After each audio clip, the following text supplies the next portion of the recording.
Call in, guys. Talk to me nice. Welcome back to Sports Tea. Welcome back to Sports Tea. Talk to me nice. Nice. Call in, guys. Talk to me nice. Call in, guys. Talk to me nice. Talk to me nice. Hey everyone, welcome back to Sports Tea. Happy Friday. So nice to see you guys. Oops. Welcome on in. As you load into the stream, do me a favor, like the video, subscribe to the channel, share the video with your friends, your family on your social media, and also do me another favor and click the little bell and get the notification so that you know when I'm going live. But happy Friday again. Today we're going to jump right in. We're going to get started. We're going to be talking about LeBron James. Of course, Byron Scott came right out and said, hey, he doesn't deserve a statue. He spoke with TMZ right on the street, him and AC Green. AC Green is very diplomatic. He played the middle road and said that the Lakers could be competitive if they continue to build around LeBron James, which I found to be hilarious. And just, it's like, people are really afraid to speak out about LeBron James. And Byron Scott, he's just like literally going in the opposite direction. He wants the smoke. It's like, come get me, Clutch Sports, if you will.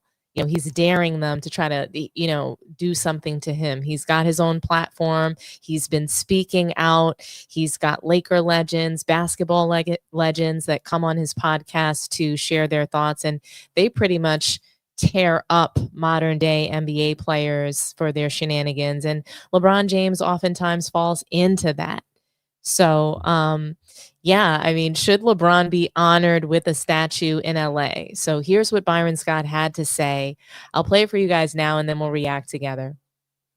If this time with the Lakers ends with one championship, if they get one, should LeBron get a statue outside of the arena? Is that time yet? After everything he's done, what do you think? No. Okay. No statue. One championship in 6-7 years. I don't know how many years he's been in LA right now, but I think if he gets another one, then he has a chance. But right now, if you look at the players that have statues in front of the crypto.com, these are lone lifers. They've been with the Lakers for almost their entire career, and they've had multiple championships. I think the only one that didn't is probably Jerry West. But other than that, Jerry West spent his entire career with the Los Angeles Lakers, and he's the logo for a reason. So right now at this particular point, and I'm a big LeBron James fan for what he's been able to do on and off the court, the statue, no. Luka looks like he's in the best shape possible right now. I mean, what do you think that means for the Lakers' chances of making a run at the championships right now? It makes a lot of difference, when Luka's in great shape. And like you said, he looks like he's 110% committed to the Lakers organization this year. And with him and LeBron James, when you got two of the best players in the game on the same team, and both of them are committed, it's going to be a wonderful season. I know. Do you think the Lakers need to make a big trade to be right now? I don't think they need to make a big trade, but I do think they need a couple more pieces that can come in and really help them off the bench. Like I said, you got two of the best players, Austin Reeves, who's every year just getting better and better. But you got to get some productivity off of that bench. You got to have some guys that can come in and play on both ends of the floor and be able to deliver. Oklahoma City and Indiana, I think they showed everybody in the league that you have to be 9-10 deep to be able to win championships. And if you got 9 or 10 really good, solid basketball players, you got a chance. Everyone's here pretty much, for a foundation, everything like that. You're hosting it. Tell me a little bit about that.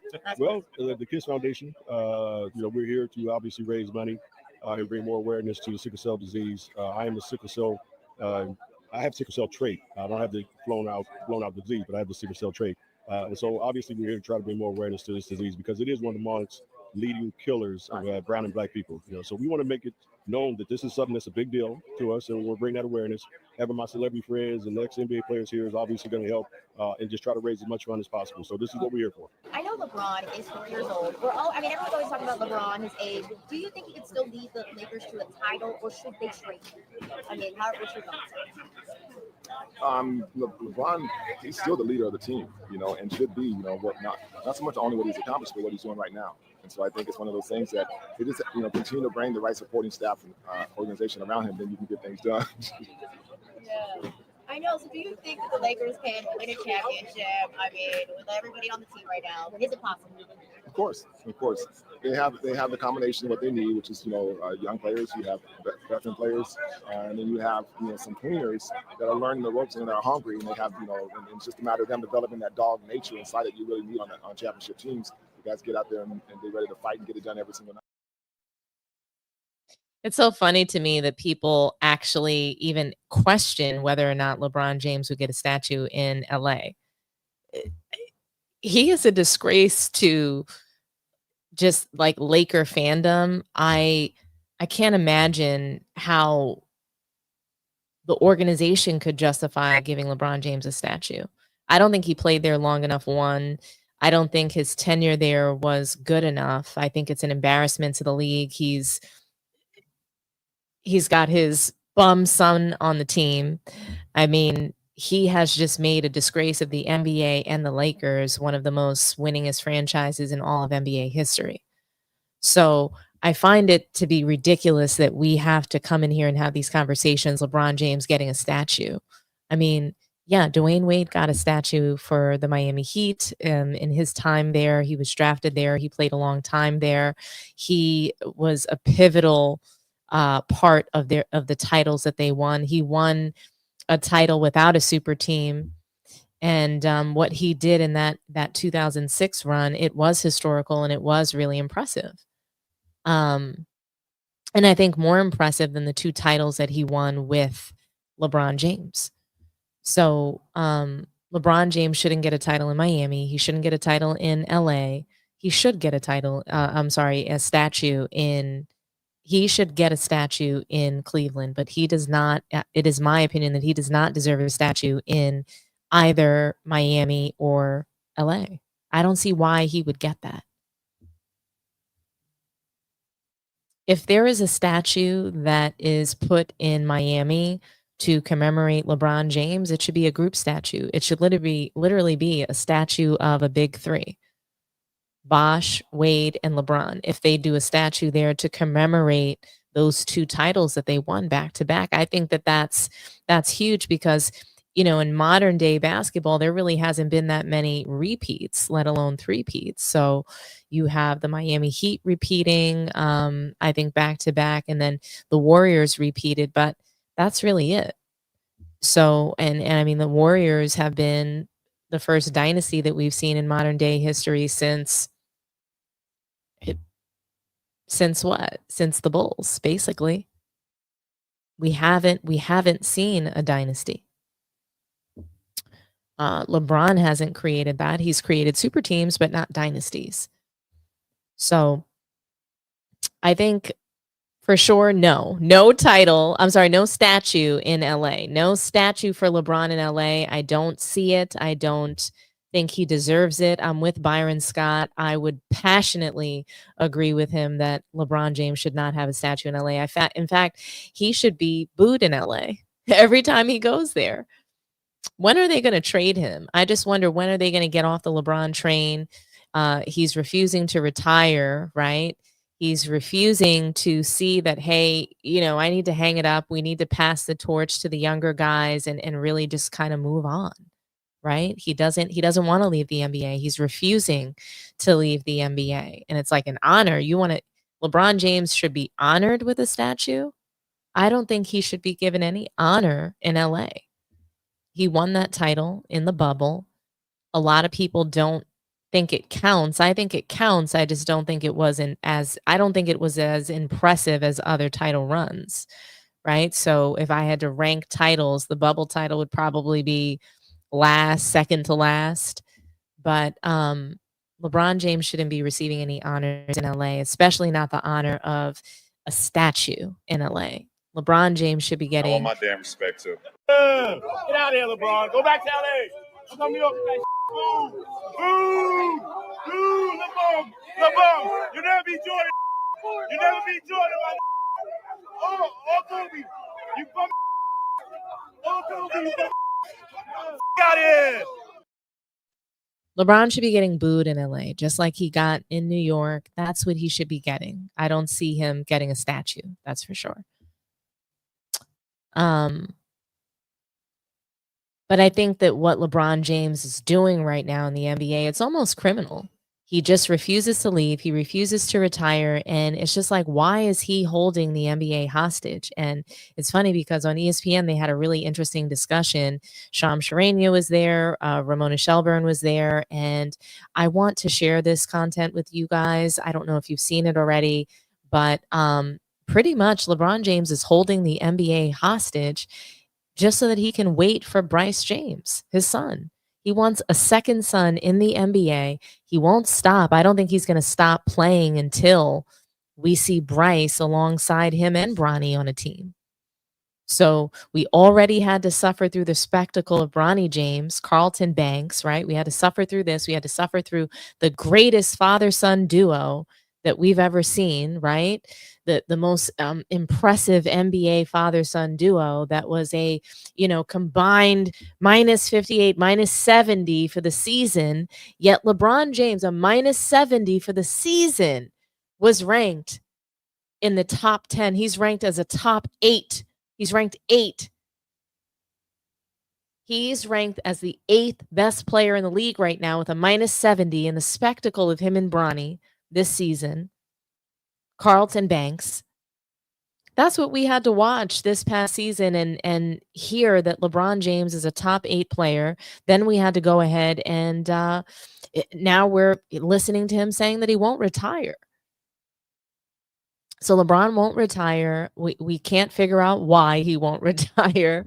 And I think this is the reason. I think the reason is because Bryce James is headed to the league and LeBron is waiting for him to guarantee his spot.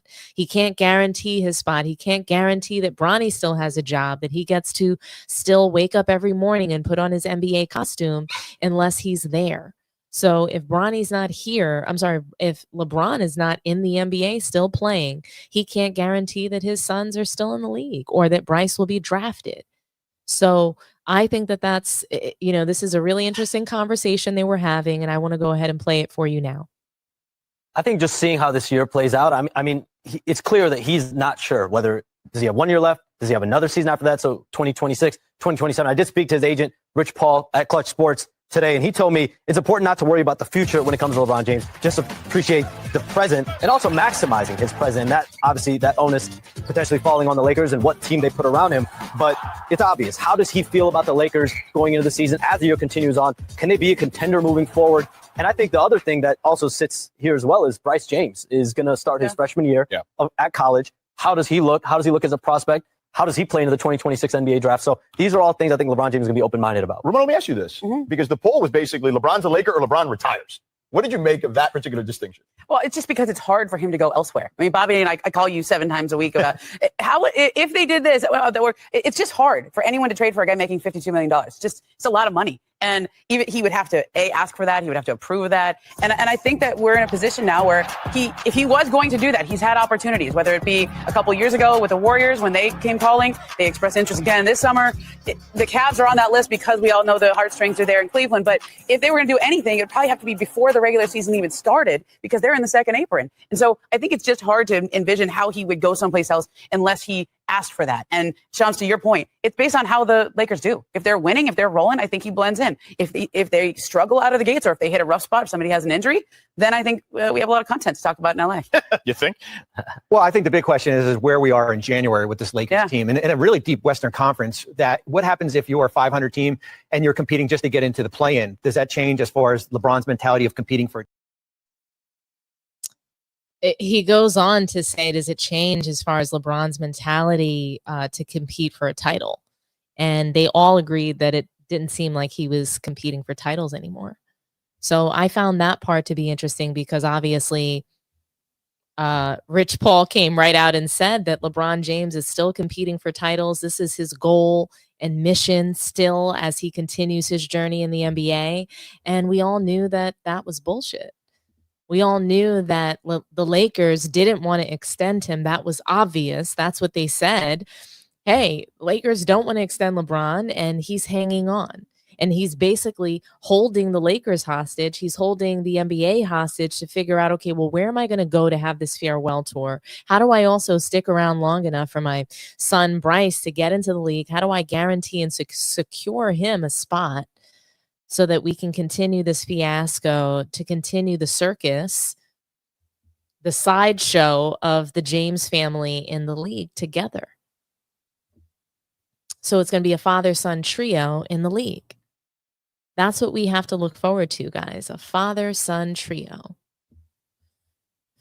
What are they going to be? Minus 1,000 together as a trio, who knows? But I have to say that I'm ready for LeBron James to retire. The constant focus on what he's going to do, where he's going to go every single season. And there's so many things that surround it. There's so much domino effect because of one player. Think about it. Last year, Quincy Oliveri had an opportunity to sign with the Lakers. They had an opportunity to actually pick up a decent backup guard in Quincy Oliveri, but instead, they ruined his career to puff up Bronny James. So it wasn't enough that Bronny James had a guaranteed 4-year contract that he didn't deserve. They then moved him down to the G League, and Quincy Oliveri couldn't even shine there. They centered the offense around Bronny. They buried Quincy Oliveri in the G League. They benched him often, even though he was cooking. Then they turned around and cut him. They cut him from the Lakers, and they owned his rights, so he couldn't go anywhere. It wasn't like another team could pick him up. Steph Curry comes in, saves the day, and tries to give him, a Curry contract on, with his company for a shoe deal. And then all of a sudden, I hear a report that Quincy Oliveri is signed to the Pistons. And I think he had maybe some sort of 10-day contract, and he's already been waived by the Pistons. So, his story and his career has been completely ruined by Clutch, LeBron James, Bronny James, the purse snatchers that decide that the fact that LeBron James wants to play with his son, the fact that he wants to be a babysitter for his children in the NBA, he's using the NBA as a vehicle for daycare. A billionaire NBA player needs to use the NBA as a daycare for his children. It's laughable, and it's made the NBA a joke. It totally ruined the integrity of the league. There is none anymore, if there ever was. And, there was a time, I think that there was a time when you actually had to be good to play the game. And now you have to be either an influencer. You can be an influencer. You can be someone's son. You don't actually have to be good to get up and throw this costume on, because that's what Bronny and Bryce are going to do together. And before long, LeBron James is going to be wearing a costume, because how long should he really be in the NBA? Into your 40s? How long are you going to drag out a retirement that should be happening now? Because you're not the same player, and you cannot lead a team to a title. You want to demand large dollars because you're LeBron James, which I can understand that, but at the same time, you can't compete for a title. So you're going to be holding a team back, hemorrhaging a team, in fact, all while you're just part of a circus, the father-son trio. So another sort of monster that LeBron James has created was JJ Redick, right? And it brings us to our next topic, because JJ Redick, he is a first-year coach, so he's completed 1 year, 1 season in the NBA, and he was called a genius before even completing his season, before even winning a quality set of games, or before really accomplishing anything. And we all know what Darvin Ham was able to accomplish with the Lakers as a first-year coach. As a first-year head coach, he was able to take the Lakers to the Western Conference Finals. That's what he was able to do. And with that huge accomplishment,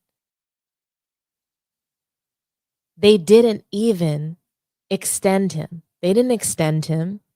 They didn't give him more time on his contract, given the charge of trying to figure out how to bring Russell Westbrook off the bench, keep the locker room in check with him in it.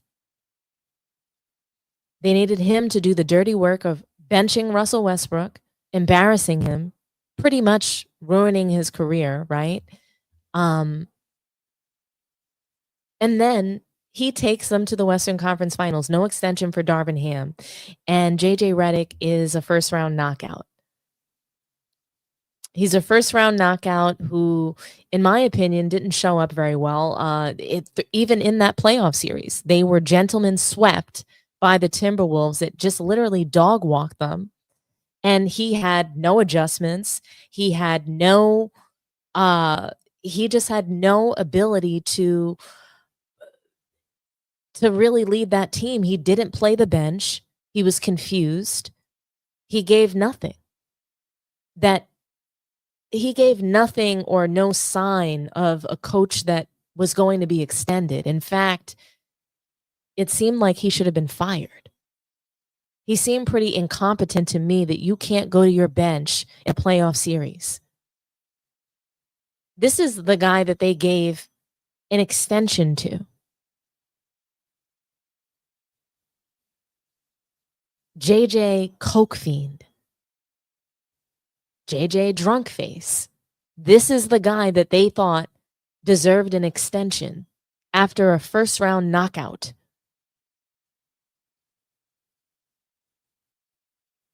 Unbelievable.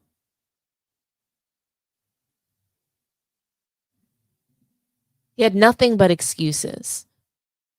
He made no adjustments at all. But this is a guy that deserves a 4-year extension. It's laughable. The Lakers are a joke. And it's obvious that I don't even know if it's obvious. It makes you question, do the Lakers care about their success? Do results even matter in their organization?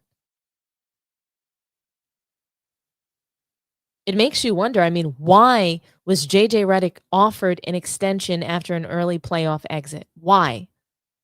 Why was he offered this? I'm curious to know why he was offered an extension. I just cannot understand it. I can't.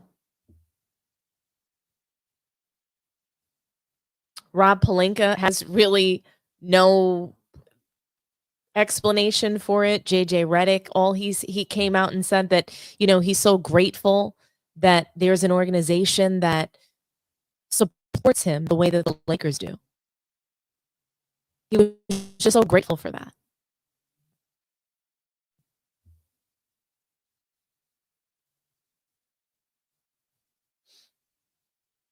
I just don't quite understand how you go from first round knockout to 4-year extension.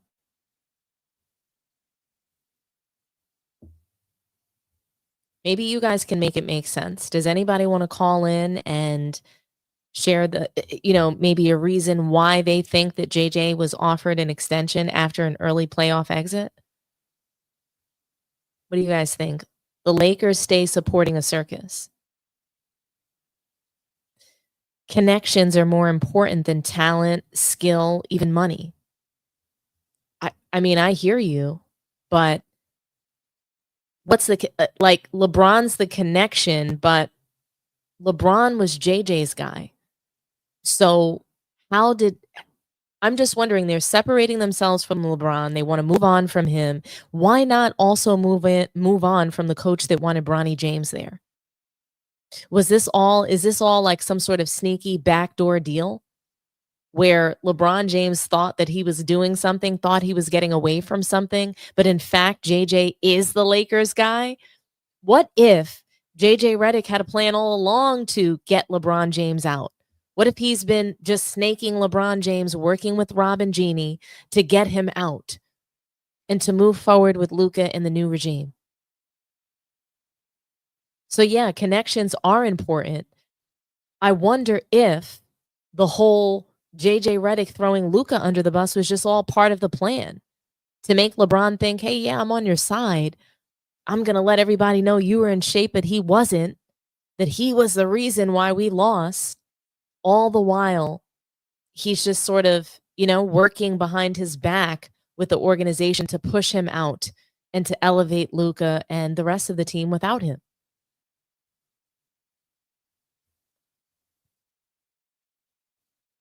I mean,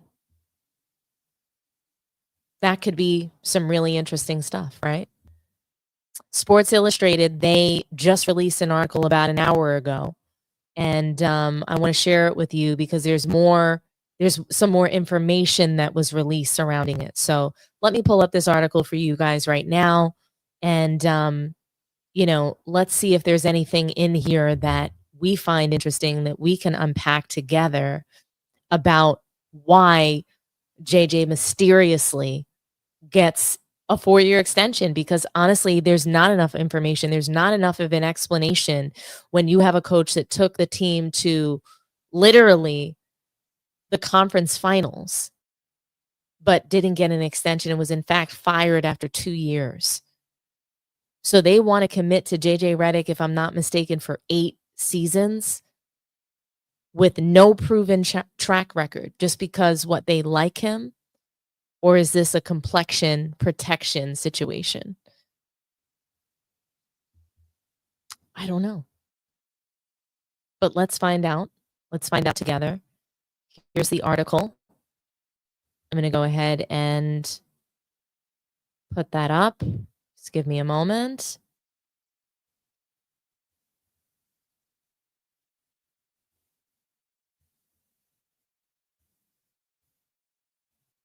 Alrighty, here's the article from Sports Illustrated.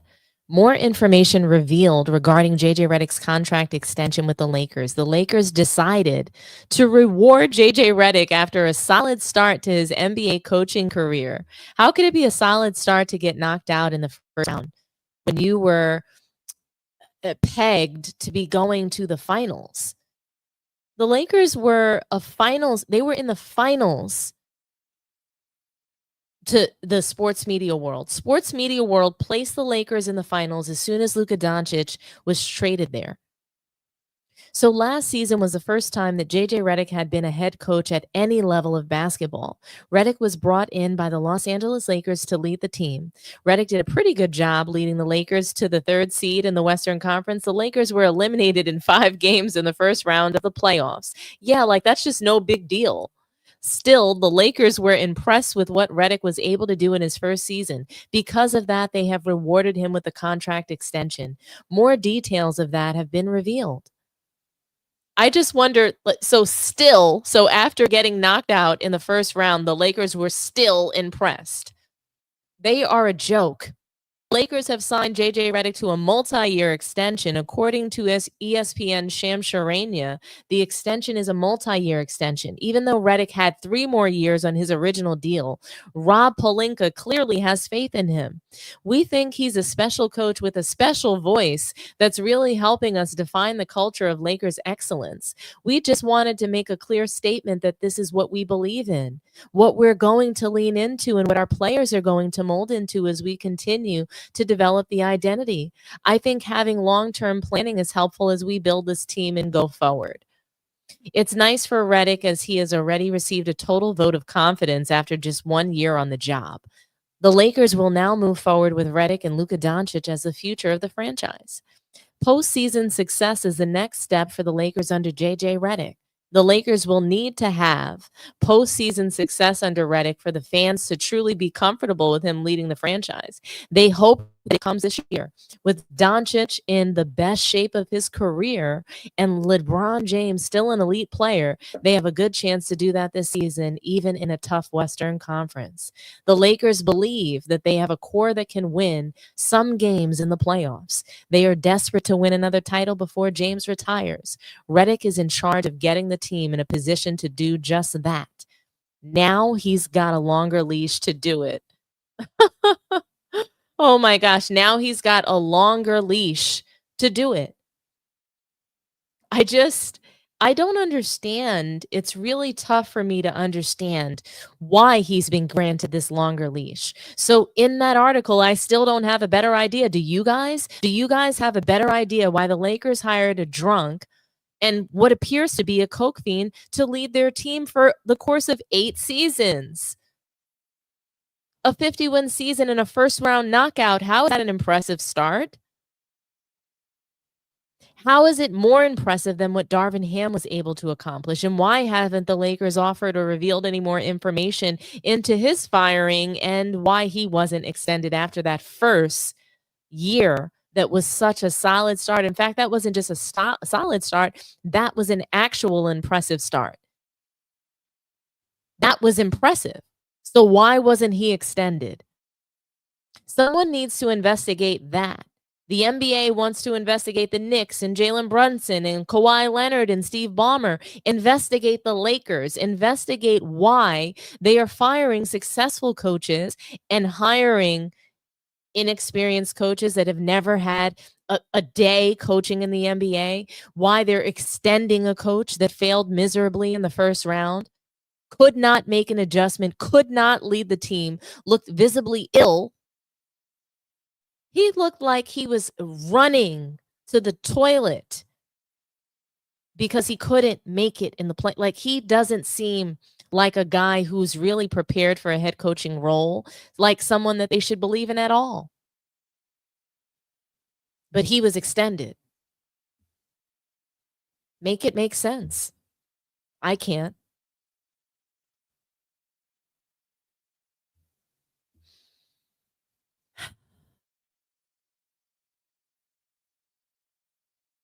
I want to move on, guys. I do. I want to move on to the next topic. Dwayne Wade was out here on his podcast and just doing a little media tour, and he addressed some really interesting things that we've all talked about for years that have resurfaced, and that's the not one, not two, not three, not five, not six, seven, but 8 titles that they were supposed to win in Miami with LeBron James. And he was asked the question on a different podcast. He was asked the question as to what was more embarrassing for him, the banana boat or that press conference with LeBron James and Chris Bosh where they promised 8 titles to Miami Heat fans.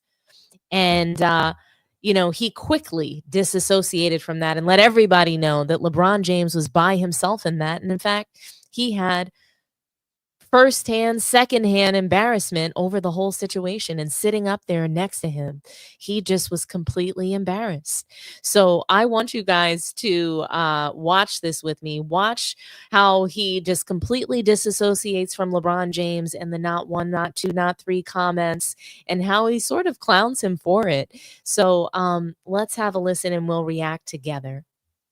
If you could delete one thing from the internet, would it be the banana boat or would it be the introductory press conference for the Heat? Where the not one, but two, but three, but four. You guys, I don't care about that. Well, it was kind of funny. Yeah, but it's just jokes. Yeah. Well, no, you guys were serious. No, it wasn't no you guys. It was one person who said it was everybody once saying that. It was one person who said not 3, not 4, not. What was going through your head when you said not 3, not 4? I was like, slow down, bro. At what point were you like, oh shit, this is too many? Well, first of all, that was one of the things that it's supposed to be internal. That's an internal conversation. It was a packed audience. Yeah, but it wasn't supposed to go out to everybody. That's one of those moments that you're not supposed to go out to everybody. What you say in house, stay in house, supposed. That would have been just for us. Now, if we go back, run a clip, look at me when he's saying it. I put my head down like, woo-wee, because I had won a championship before. I knew how hard it was to obviously win the championship. So it's no way. Like, yes, we thought we were going to be a problem. Yes, we thought we was about to run the table, but we also knew the league is very, very good, and it's not that damn easy. So when he was doing a not one, not two, we in the moment, we're feeling ourselves, and it became something that people took and made it like factuals. Yeah, like we signed the contract and said we're going to win 7 championships. Oh yeah, we all. I mean, everyone made fun of it. Yeah, but it's cool. Yeah. It's jokes. It ain't nothing but jokes. It's jokes. It's nothing but jokes. I mean, it is jokes. Not 1, not 2, not 3. I mean, we get to joke on LeBron James for that forever day. It's just, it is what it is. LeBron James, he has made a fool of himself with this. He made a fool of the Miami Heat. They only won 2 back-to-back titles, and they went to the finals 4 years in a row, and they should have won all 4. So it's just kind of like, why? How do you not continue to flame him for this? How do you continue to not? This is going to resurface. This is one of those things that's going to resurface, just like the GOAT conversation. They're never going to be able to get away from it. So, Dwayne Wade, he can sit up there and say, oh, it wasn't me, it wasn't Chris Bosh. But at the end of the day, you sat there on that stage next to him. You had to sit next to him at every press conference because he could not figure out how to talk to people. He didn't know how to address the public. LeBron James is one of the worst public speakers even till this day. He's always putting his foot in his mouth. He's always doing it. He can't, and it's to the point where you can't walk certain things back. Like when you turn around and say things like, oh, I'm the GOAT. The not one, the not two, it's just the same as him saying, oh, I'm taking my talents to Miami, or I'm the GOAT. It's the same thing. It's these blunders that I'm not even sure LeBron James meant to do, or he does, but he never realizes how much he's going to get clowned for it. So it's just funny to me that Dwayne Wade wanted nothing to do with it. Hey, that wasn't me. That wasn't Chris Bosh. It was all LeBron. And I was sitting there like, oh my gosh, head in hand, because you can't stop a wave already in motion. So it's just like LeBron's having word vomit and Dwayne Wade's got to sit there and try to figure it out, right? He's got to try to figure out how he's going to clean up his mess, how he's going to help him throughout the season to not continue these, ridiculous things. So he's just never known what to say and what not to say, and he continues to do it. And I do think that it's a lack of education. I do think that it's a lack of just awareness, emotional intelligence, many things. But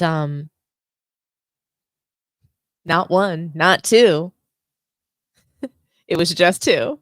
It was just two. And Mickey Arison made fun of it as well during the Hall of Fame speech. And I thought that was hilarious. And you should have seen the look on LeBron's face. He was seething. He looked like he wanted to knock his head off his shoulders for bringing that up. But you know what? I mean, after all, LeBron James didn't need the Miami Heat to be who he was, right? He didn't need the Miami Heat to be considered somebody who should be in the GOAT conversation, even though he won most of his titles there on that super team with Dwayne Wade, his big homie, his mentor, the guy he had to go to learn how to win from. Like, he had to go to Dwayne Wade to learn how to win. He had to go, leave his castle, leave his kingdom, and go to another man's kingdom in Dwayne Wade's. He had to go to Wade County to learn how to win. Those are the facts. Those are the facts. But it doesn't stop there. Dwayne Wade continues to get a little spicy and get a little shady towards LeBron James. I mean, he was on his podcast Timeout talking about the 2011 finals and talking about how difficult it was for LeBron James to guard Jason Terry. And we all saw what happened there. We all saw what happened in 2011. We saw that. We saw LeBron James collapse. We saw him have a complete mental breakdown.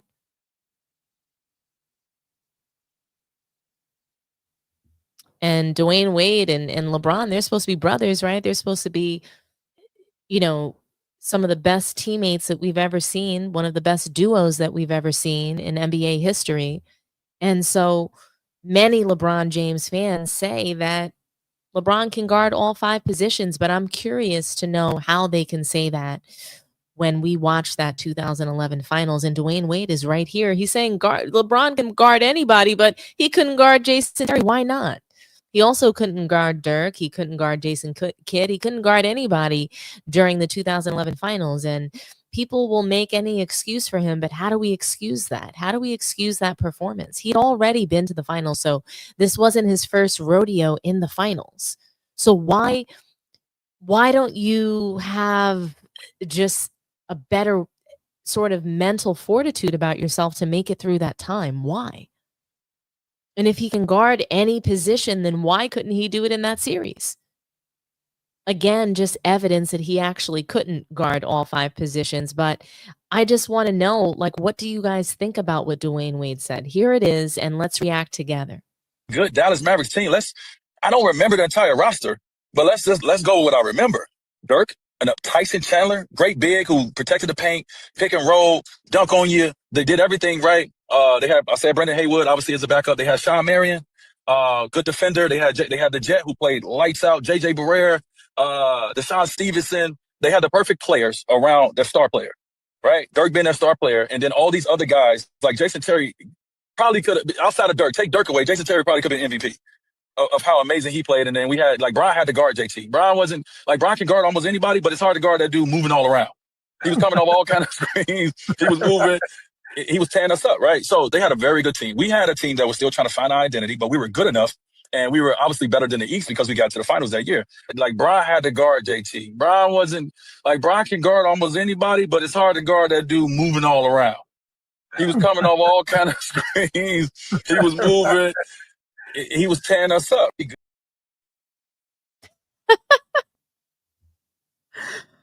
Oh, I mean, they couldn't guard JJ Barea. LeBron couldn't guard anybody in that series, so I'm just curious to understand how he can guard all 5 positions, and when have we ever seen him guard anybody at a high level? I struggle to find really amazing defensive sequences that LeBron James has been part of. I'm not saying he hasn't had a defensive moment. The chase down block is the only thing that we can remember from LeBron, and I don't think that's memorable enough to call him a great defender. I'm just being really honest, and this isn't hate. This is just facts. In his 10th season in the league, he couldn't guard Dirk. He couldn't guard Jason Terry. 10 seasons in, you couldn't guard these guys? Why? So the question for LeBron fans is, how do you reconcile that? How has he proven that he can guard all 5 positions? Because to me, that is the evidence right there he couldn't.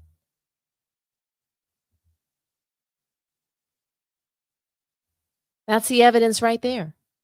And salute to Brother Juma. I mean, LeBron always has mental breakdowns in the 4th quarter of the playoffs and championships. But that's supposed to be our GOAT. I don't think so. No, sir. LeBron James is not the GOAT. He can't guard all 5 positions. I struggle to find what LeBron does well on the court besides driving full head of steam down the court and bum rushing the lane. I struggle to find what LeBron James does well besides bum rushing the lane.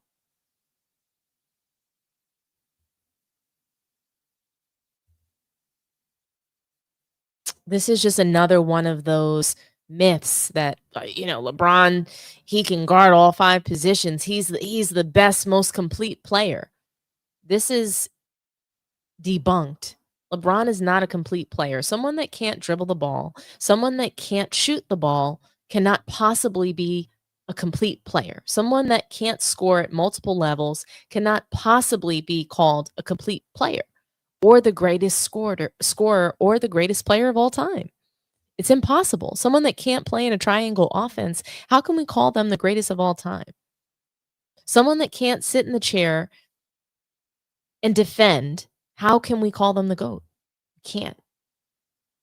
So it's almost like a cover up. It's almost like this scandal with Kawhi and Steve Ballmer that just won't go away. This is just another one of those things that we have to investigate. We have to investigate how LeBron James is one of the greatest defenders, because I can't find out. Maybe we need Sherlock Holmes. I think we do need Pablo Torre.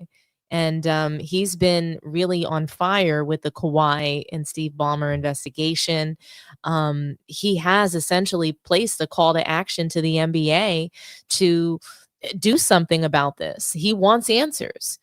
He spent a lot of money on this investigation, and he wants the NBA to answer to him about his questions. He's calling on Adam Silver to make a decision. He's saying, and he's putting the NBA on notice and Adam Silver on notice that, hey, this is going to be probably one of the biggest decisions of your career as a commissioner. And this is going to determine, he's putting it out there that Adam Silver's decision on this situation with Kawhi Leonard and Steve Ballmer is actually going to determine whether or not he gets to keep his job. So somehow Pablo Torre is under the impression that Adam Silver is under pressure and that this could be a deciding factor as to, that his job is on the line as a result of this investigation. And as more and more details continue to be released about this, it doesn't look good for either Kawhi Leonard or Steve Ballmer or Adam Silver, quite frankly.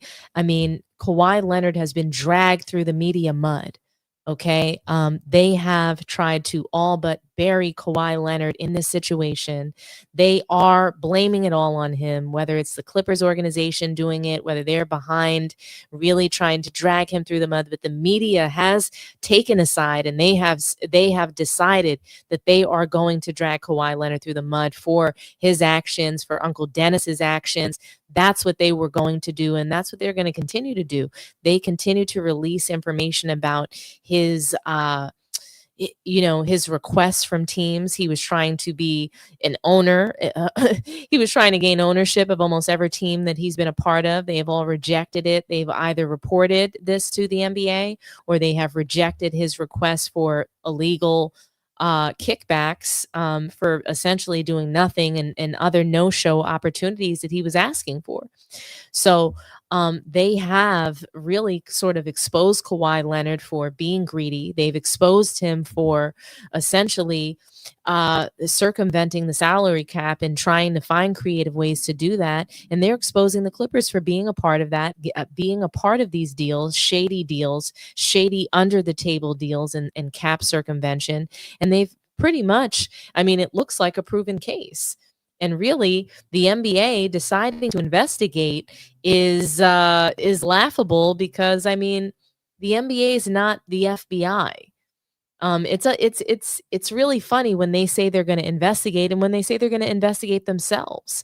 And it's been recently revealed that Adam Silver lied to the American public and NBA fans all over the world about knowing anything about aspiration in the company.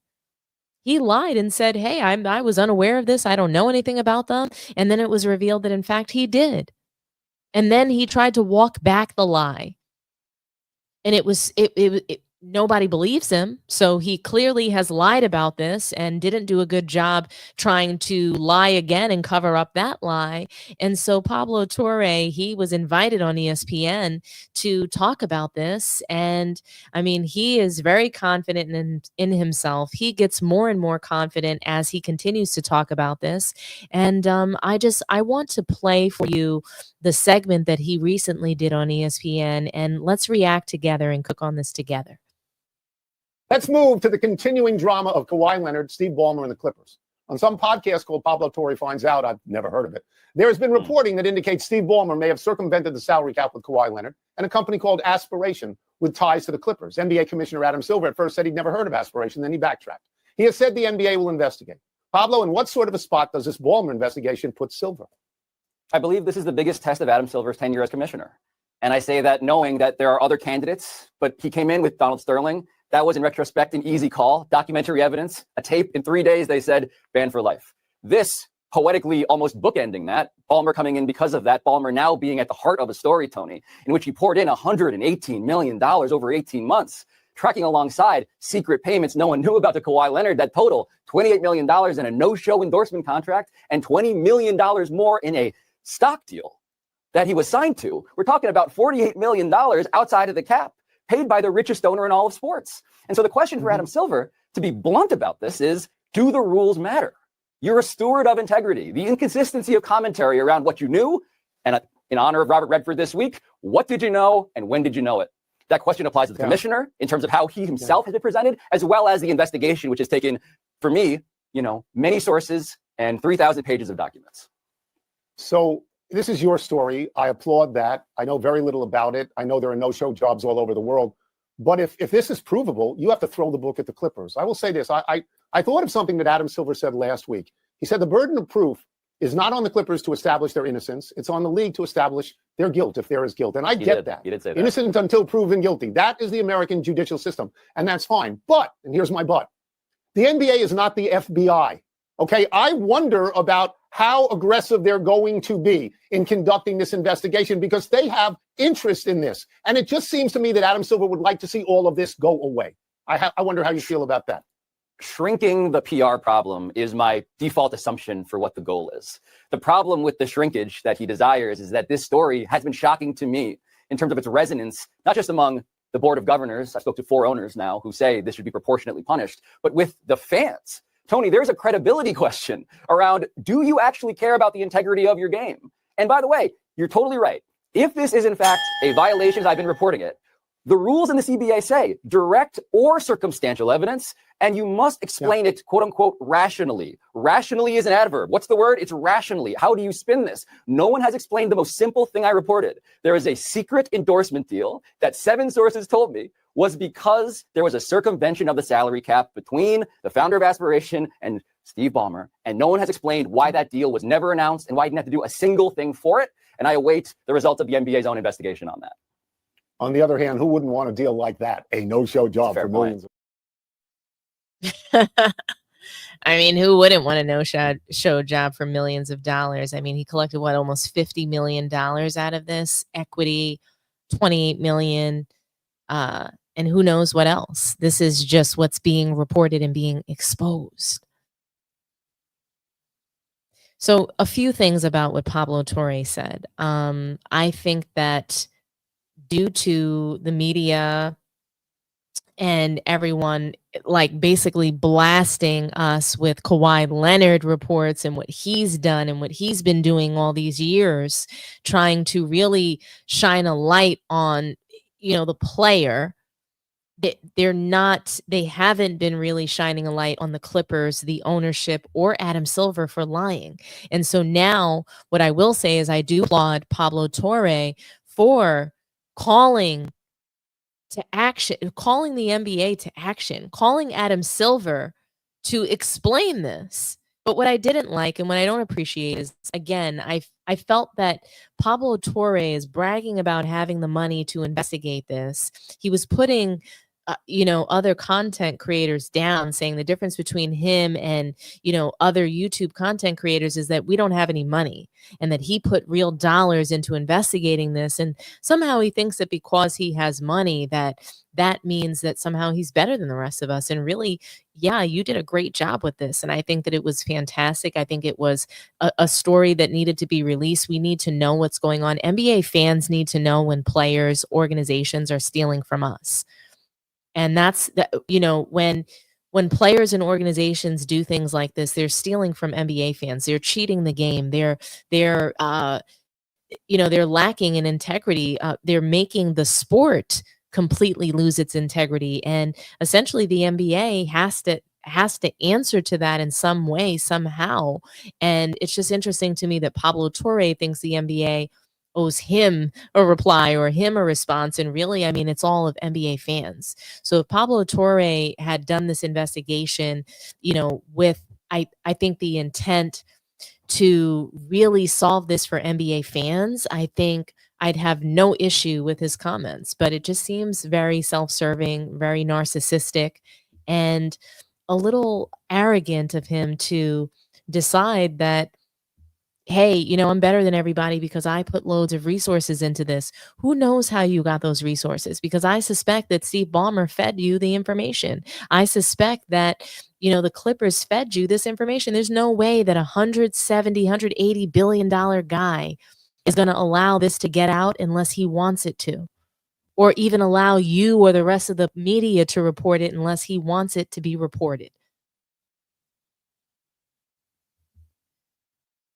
So, yeah, I think that Pablo Torre is a smidge delusional, a smidge, full of himself to believe that the NBA owes him an explanation when they haven't given NBA fans a proper explanation for where the league is, the state of the league right now. They haven't given us a proper explanation why defense has been removed. They haven't given us an explanation as to why JJ Redick has an 8-year deal with the Lakers, just like Bronny does. They haven't given us an explanation as to why LeBron James is still in the league. They never given us an explanation as to why, Darvin Ham doesn't have a head coaching role, but JJ Redick does. They haven't given us so many explanations. They haven't given us a proper explanation as to why the All-Star game is in shambles, why we can't get superstars to compete in the slam dunk competition. There hasn't been any of those kinds of explanations. We've never gotten an explanation why they're investigating the Knicks, the Clippers, but never the Lakers, never LeBron James and Bronny and how he was drafted into the league. That's never been an investigation. Is Adam Silver going to investigate himself for lying about aspiration? That's not going to happen. So Adam Silver lied, and should he be removed as commissioner? What do you guys think about that? Should Adam Silver be removed as the commissioner of the league? I think that he should be removed as commissioner, but not for this. I think he should have been removed as commissioner for driving the league into the ground. The ratings are at an all-time low. So I think he should have been removed as commissioner for that. I think he should have been removed as commissioner for essentially allowing Clutch Sports to have a conflict of interest in the league, amongst a variety of other reasons. I think that Adam Silver should be removed for allowing the cabal in the NBA to continue, where there's a group of ownership that is all the same, where there's no diversity in ownership. And I don't mean diversity in race. I mean diversity in the kind of ownership that is securing and owning these NBA teams.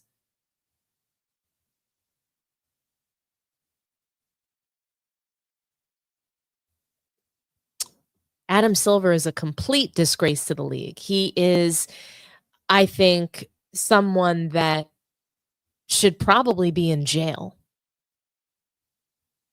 He touted that he was a lawyer. When talking about this investigation, he said, "I'm a lawyer." Yeah, he thinks that he's above the law. That's what that tells me. Yeah, you're a lawyer. So you've been working around all kinds of things your whole career as commissioner. Adam Conehead Silver needs to be removed. And look, I've heard on a lot of different platforms, whether it was Dreamers Pro, Ticket TV, Too Raw for TV, I've heard them chatting about this, that Adam Silver should be removed as commissioner, and they have questioned who should take over.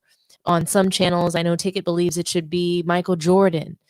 I don't know who the commissioner should be. I don't think Michael Jordan's a bad idea, but I don't know who it should be. I don't know if Michael Jordan wants the job as commissioner. I don't know if he wants to do that. People will sit there and say that he was a bad owner, but in fact, he wasn't a bad owner. Michael Jordan, I believe he's a great ambassador for the league, and he's not. I don't know if he would make a great commissioner. I have no idea. But I can tell you, I also don't know who the commissioner should be. I just know that it shouldn't be Adam Silver. A liar, a thief. The league is just taking an additional $8 billion from the rest of the ownership just because. Adam Silver's a criminal. I believe that wholeheartedly. What he's done with LeBron James, Clutch Sports, I believe that they know the secrets that LeBron James is holding. And I believe that they're helping him while he's still in the league to not get exposed. But I believe that they're well aware of many crimes that have been committed, and I don't trust them to do any investigation. I don't trust them to hire any third-party investigation. I don't trust Steve Ballmer. I don't trust the Clippers. I don't trust Kawhi Leonard. I think Kawhi Leonard should be exiled from the league. I think that Steve Ballmer should be removed as an owner for abusing his power. I think that Adam Silver has abused his power and allowed others to abuse his power, their power. And I think he should be removed as commissioner for sure. But I do want to know what you guys think.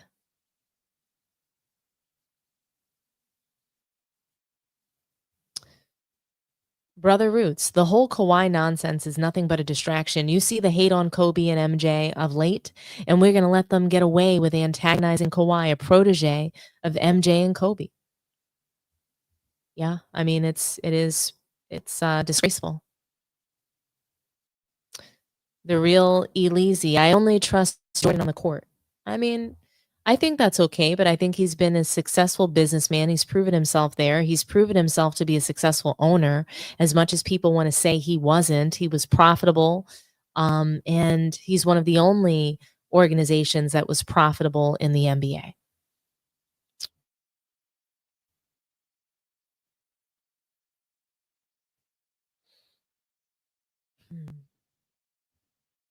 Let's get to the super chats that came through. Will for real, thank you and salute to you for the $4.99 super chat. LeBron could never get a statue with a franchise and fan base who don't want him there. LA fans will cut the head off like Bart Simpson. I believe you. I could see LeBron getting booed in LA and disappearing into a bush like Homer Simpson does in that meme. But Brand117, thank you and salute to you for your $2 super chat. Shout out to 2 Raw for TV. Absolutely. I watch his content. I support him. I support a lot of people on YouTube. I love 93 Zay, 2 Raw, Ticket TV, Dreamers Pro, Uncommon Sense, The Basketball Show, and so many others. Honestly, there's a lot of really great content. Salute to Mel from Man Down Sports. Salute to Brianna from If You Know Bull, You Know Ball. Really, there's just so much great content out there. Man Down Sports is going to be coming up this afternoon, guys, at about 4:30, and we are going to be premiering some new special WNBA content today, and I'm really super excited for that. So thank you and salute to you for the super chats. It looks like we have one more that came through from Brand117. Salute to you for the $5 super chat. I would hate for Adam Silver to be my lawyer if he can't even make the league great as a commissioner. LMAO. Facts. I mean, Adam Conehead Silver is a complete disgrace. He's just been scamming us NBA fans. He's like a used car salesman, less like a lawyer, in my opinion, trying to convince us that the sky is red. He's trying to convince us that today's product is, in fact, better than it's ever been. And that's just absolutely not true.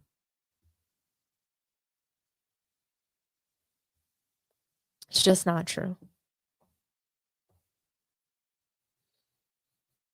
The integrity of the league is gone. I mean, Michael Jordan said it a while back, and I showed you guys this video. I want to show it again. Is how they manifest those traits to be, their best basketball player, the best role model that they can be. I mean, and no matter what the league does in terms of trying to promote, you can't fool the consumer, you can't fool the fans. So, I mean, the game is going to say, well, he's the next whoever. Your game is going to have to evolve to hold up to that label that the league is trying to promote you with. And it's a danger to that. It's a danger to that because the credibility of the game could take a hit. Credibility of the game could take a hit, and it has. And the credibility of the game, the credibility of players, the credibility of the commissioner in the NBA is at stake with this case. So Adam Silver does have a big decision to make. I don't know if he needs to announce it to Pablo Torre and I don't think that he's accountable to this particular investigation, right? But he does have a lot of explaining to do to NBA fans. And because we can't be fooled. We just can't. And the integrity of the sport is not there anymore. So how are they going to explain this away? How? You have purse snatchers running all around the league. LeBron James, Bronny James, soon to be Bryce James, father-son trio of purse snatchers.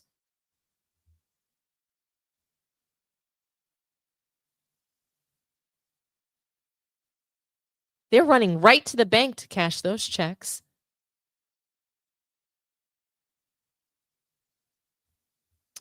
Anyhow, I want to thank everybody and salute everybody for watching today. I want to shout out Mustafa. I received a very lovely voicemail from him, just shouting out the channel and showing his appreciation. I want to thank him for sending me such a lovely message. I really appreciate that. And salute to everybody, the mods. Thank you so much for showing up and showing out. And thank you guys. Don't forget, like the video. So we have 100 people watching, over 100 people in here. I want to see 100 likes. Let's smash that like button for me. Like, share, and subscribe. If you haven't subscribed to the channel already, please do so. Let's get the likes up. Smash the like button. Let's get to 100 likes. And please share the video. This is a big one, guys. Share the video with your friends, your family, social media. Just let everybody know how much you love Sports Tea so that we can blow up the community and make it something much bigger. And I will see you guys later this evening. We're going to be breaking down these WNBA games, and it's going to be a lot of fun. So come and watch with us. We're going to have a really, really cool panel of other really great content creators that are doing their thing. So I look forward to seeing everybody there, and happy Friday. Thank you so, so much. And I'll see you guys soon. Have a good one. Bye-bye.